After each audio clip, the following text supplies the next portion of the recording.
r/AskReddit. What has your pet accidentally conditioned you to do? My wife just got out of the cat's chair on our front porch after he strolled up and meowed. Crazy thing is, it's not our cat. I don't believe that's accidental at all. Cats know what they're doing. Sounds like you've got a cat now, my friend. But whose cat is it though? The cat belongs to no human. The humans belong to the cat. Shuffle my feet instead of walking when it's dark so I don't step on my small, black cat. Lol, when I turn the lights off my cat instantly starts running from me because of this. I guess you conditioned the cat and not the other way around. I have a black cat and the best thing I ever found to stop this were glow in the dark collars. Now I get to see him a fraction of a second before he darts between my legs as I try to navigate the stairs. I mean, he's still going to get me killed, but I'll know it was him when it happens. When I come home, my dog comes to the door all excited, wagging her tail, making the swiff whiff sound. It's not quite howling, but it's not barking either. I started to whiffing back to her because it amused me. But now if I don't, the sound she makes will turn into barking, which is very noisy and unpleasant. So basically she's trained me to have this dumb whiff conversation with her in order to keep her from yelling at me. My boy would do this too. He was a Pomeranian. That was his sweet loving playful bark. Him and my dad would have a woofing conversation back and forth for like 5 minutes straight before one of them got tired. My mother's dog tells her when it's time for her evening meal. As in my mother's evening meal. The dog knows she eats after my mother, so when she starts to get peckish she goes and bugs her to start cooking. When I go back to visit, we'll be sitting chatting, and the dog will sidle in and become a presence in the room for maybe 30 seconds, until my mother casually looks at her watch and says, "I suppose we better think about eating." She's completely unaware of what triggers her decision. I love that your mother subconsciously responds this way without thought. Sweetest funniest thing. I have a cat that plays fetch very insistently. She brings me her toy mouse, and if I don't throw it for her, she sits on my laptop keyboard. Of course this all started when I would throw the mouse to keep her from sitting on my laptop. My cat does that too. He broke the feather part off his string toy, and he'll drop it on my face while I sleep if he wants to play, lol. Lol, my partner always goes to bed before me, and occasionally when I get in bed there's a cat toy laying by him cause the cat brought it to him after he fell asleep. It's super cute. I've been brought toys while I'm sleeping too, but I'm a lighter sleeper than him, so I wake up to the cat either rolling around on his back kicking the toy in the air, or pawing at my arm or face, and then staring between the toy and me. This wasn't accidental. I have a kitten, about 5 months old. Every morning, I wake up, and feeding him is one of the first things I do. In the first couple months, in his little brain, he learned that me waking up equals food. About a month ago, he started waking me up. Looking to expedite the process. Jumping on me, meowing loudly, running across the bed. Whatever gets me out of bed. I usually wake up around 6 AM for work. I guess that was too late for breakfast, as over the course of about a week this kitten would wake me up about 15 to 20 minutes earlier every day. This started on a Sunday, and it wasn't until Friday that I was woken up and realized it was 4:30 AM. It was then that I realized I've been outsmarted by a kitten, and I was being conditioned to feed him in the middle of the night. Now if he wakes me up early, he gets locked out of the room until I'm ready to get out of bed. He doesn't wake me up anymore. My 14-year-old cat occasionally tries to get me to feed him earlier than his typical 5:30 AM. Luckily he won't wake me up before 5 and half the time I wake up that early anyway, but I will straight up walk past him and his food bowl to go to the bathroom, then go back to bed. Almost always, I'm joined by him for another half an hour or so without further complaint. He's my baby. I'm hoping as mine gets older he'll learn fully his schedule is mostly dependent on mine. Not the other way around. He's getting there, but I give him lots of leeway now because his age. Mine's 21 and still tries howling for breakfast at 5 AM. He will discover what gets you to come open the door after he's locked out, and God help you then. Run towards the door when they start dry heaving. The sound of a pet or baby about to vomit needs to be an alarm. Instant wake up. I have a long-haired cat who sleeps on the bed and always chucks up a hairball in the wee hours of the morning. I have gotten to the point that when she starts to heave I instantly awake, put my hands under her mouth, and catch the fur ball and vomit, drop the lot in the toilet, flush, wash my hands, and go straight back to sleep. Better than having to change the bed linen. One of my dogs has several barks, a play bark and a squirrel bark and other dog things that are normal dog barks. He also had what we call his emergency bark. The emergency bark is what he does when he thinks there is serious danger. It is extremely loud and makes us jump every time. He usually reserves it for things like the time I fell down the stairs and he scream barked for my husband to help, or when someone is in our front yard, or when he cornered a possum in the backyard. However, since my husband started working from home, this dog barks his emergency bark at my husband if he tries working past 4 PM. My husband now has learned to stop working at about 3:50 every day to avoid that jarring sound. Work-life balance, Dad. Our husky mix has an emergency bark too. It's similar to his my food bowl is suddenly empty bark, but 5 times louder. He uses it to get our attention when he's having GI issues and doesn't want to make a mess in the house. My parents watched him for a week last year while my wife and I went on vacation, and I neglected to tell her about the meaning of the emergency bark. Let's just say that now they understand what it means.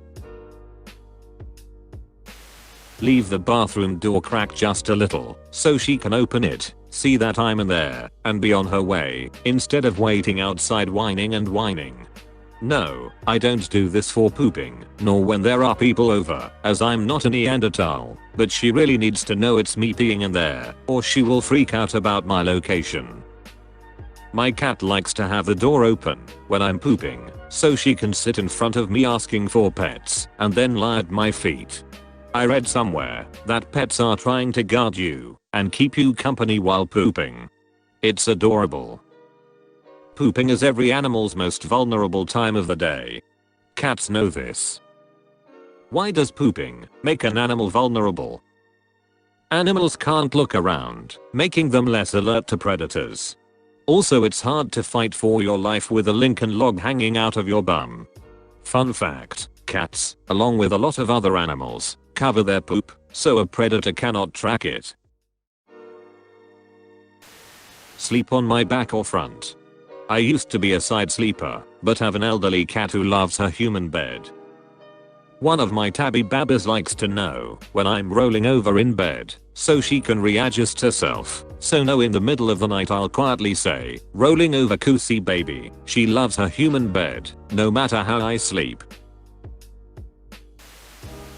Everything her little heart desires, because I'm an idiot sucker, and she knows it. You are their whole life, so might as well give them the most happiness you can.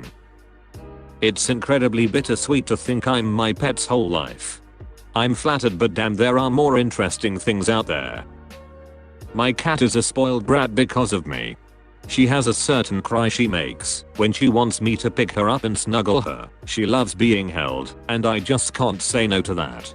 So, throughout the day, she'll yell for me, and I'll have to go find her. Then she'll stand up on her back legs and propel herself into my arms. I got my dog Snoopy when I was 10 years, and ever since he was a puppy he had this weird love for lettuce. He would go absolutely nuts for it, so whenever I had a sandwich or a burger I would give him some of my lettuce. Over the years it became a ritual that, whenever I prepared any food for myself that involved lettuce, I would grab some extra lettuce for him, so I could toss it to him as I ate. He passed away 5 years ago after nearly 17 years together, but I still find myself grabbing that bit of extra lettuce for him. It's kinda funny that his little quirk has still stuck with me for all these years, and I honestly never wanted to go it away because it's a little way for me to remember him. That's just the sweetest, saddest thing. Who's chopping onions? 2 things. My dog Rusty always puts his front paws on me, and I always hugged him, so now, when he's anxious he'll give me a hug, and I'll hug him back.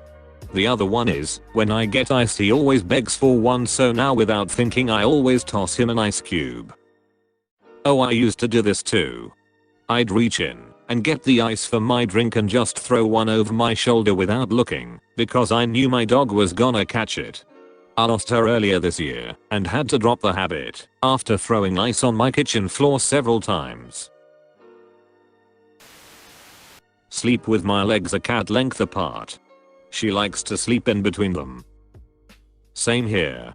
I've noticed I'm much more awake/aware when I shift positions now too, so I'm sure not to kick or squish her. Before I run in the morning I usually scarf down a banana. Ever since we got my sweet dog, I scarf down about 2/3 of my banana, and he gets the last part. It's become a little thing, an unspoken agreement. The banana tax. It happens at my house too. Calm down when I start to lose my temper or get frustrated. Whenever he hears me sigh or swear, he runs to me, rests his chin on my arm or leg and looks up at me with concern. This has made me so aware of how my energy can impact those around me, and I have really gotten my anger under control since he started doing this. He's one of the goodest boys and I'm grateful for him every day. That's pretty sweet. My cat has helped me with my PTSD. We had an armed home invasion a handful of years ago where they busted the door in, and so, whenever I hear loud banging or noises in the house that I don't recognize, then it can make me go into a full-on panic. Knowing my cat can hear way better than I can and will always go to the door if she hears someone outside of it, I've started looking at my cat to see if she is concerned about the sounds before my anxiety is ramped up too badly. It has vastly improved my mental well-being. When I get up to go to the bathroom I stand in the door and wait for my elderly cat to come in before I close the door. He likes to keep me company. If he doesn't come in right away I'll call for him, and if still nothing I'll start walking around the house looking for him. My kitten has taught me this new trick. If I'm using the toilet or having a shower, I have to call her in. With my Finn and Kay, she runs from any part of the house to watch him pee. She's quickly received the nickname Toilet Attendant. My girlfriend's older cat makes me pick her up to drink running tap water from her bathroom sink. I also gotta pick her up to get on the dryer to eat, even though she can easily make the jump. My cat often does this. His food is in his cat tree, so the dog can't get to it. And sometimes he'll stare at me and the tree and meow loudly till I lift him. Other times he just jumps up and eats. My cat sleeps under the blanket snuggled up to me. Even when I'm at a hotel I instinctively raise the blanket a bit so he can crawl in. One of my cats like to climb under the covers, but only when he's feeling cold. Most of the time it's nice, but sometimes he doesn't ask until after I'm asleep or just drifting off, and he asks by poking at me under the blanket, so I'm suddenly jolted awake by his pokey claws. Change the water in her bowl. It can be all the way to the top and she'll stand there staring at it until I take the bowl, dump it, and refill it with fresh water. My dog is a water connoisseur now. He will leave full bowls untouched and look at me for cold water from the water filter with an ice whiskey ball in it. My husky does this sneezing thing when she's anxious, and I imitate her every time she does it. Usually causes follow-up sneezes. I also know right when she's about to groan, when she's anxious/annoyed, and if I make the noise before she does she won't do it. I know what you mean. My dog makes this face right when he's about to bark for attention or treats. It's different than the intruder bark. He tilts a little sideways and squints his eyes. I say, I can see it in your throat. Don't you bark at me, and then he always barks anyway, and then we are barking at each other. I have 3 cats, so I'm as trained as a seal at SeaWorld. Here are just 3. In the evenings, Icy will sleep on the living room furniture. If I get up to get a drink, she will stretch and roll over demanding belly rubs. And she wants me to tell her she is a pretty girl. If I don't pet her and tell her that, she will meow at me when I come back. Luna likes to know where I'm at all times, so she will call out to me and expect me to answer. I know the meow that means, where the hell are you? She won't stop until I answer her. Mr. Saucy Pants is a big baby, so he needs lots of reassurance, and I have to leave the bathroom door cracked so he knows he can get to me if he is scared. If it don't, this little paw slides under the door and he cries.